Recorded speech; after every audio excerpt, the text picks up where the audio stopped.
Mr. Parthasarthy, you've been in Pakistan, you understand the ins and outs of Pakistani society and politics better than most.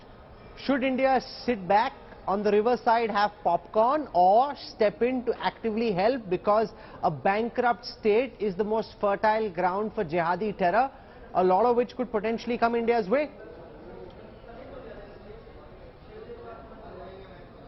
Look, I don't want to be an unwanted guest in Pakistan's problems.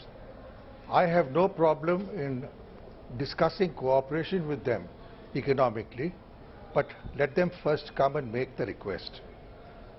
They will not. They'd rather starve. And I'm particularly speaking of my friend from Punjab. You live this side of the border, I've been there, I've lived and seen it. Punjab on the other side of the border is quite different. Large portions of Punjab are becoming fundamentalist. So you have to bear that in mind. Now, coming to the problem on hand, nobody is asking us to get involved. Pakistan has created its own problem. It has accumulated a debt of $100 billion. Its foreign exchange reserves are presently $3 billion. They had come down to 1. So Pakistan has to set its economy right. And I am a firm believer, with due respect to my friend from Punjab. I have served in the army and lived in Punjab, and I fought a war with Pakistan in '65 before he was born.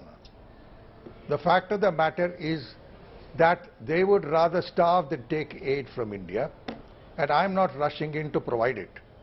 Let them ask. The second point is that Pakistan itself now is going through a trauma.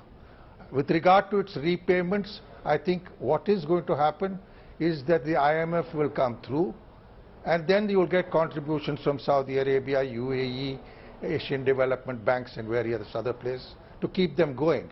But as Sushant says, keep them at a tight leash. And that's precisely what the World Bank will do. There is no cause for us, when we have our own problems, to rushing into a country which does not want us.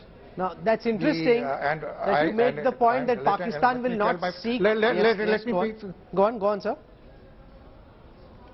Yes, let me complete. I know Nawaz Sharif quite well. Nawaz was the person who played hell with the communal problem in Punjab. On the contrary, his brother, presently in charge, did not involve himself in that sort of activity. So let's be real. If Pakistan asks us, which they won't, we can step in the way we can. But otherwise, let the international community deal with it. Right at the present moment, the Pakistan army is busy in other things, and let them be kept busy on that. Okay. Let's also remember that, talking to Punjab, there are two major terrorist groups, the Lashkar-e-Taiba and the Jaish-e-Mohammed. One is based in Lahore and the other is based in down south.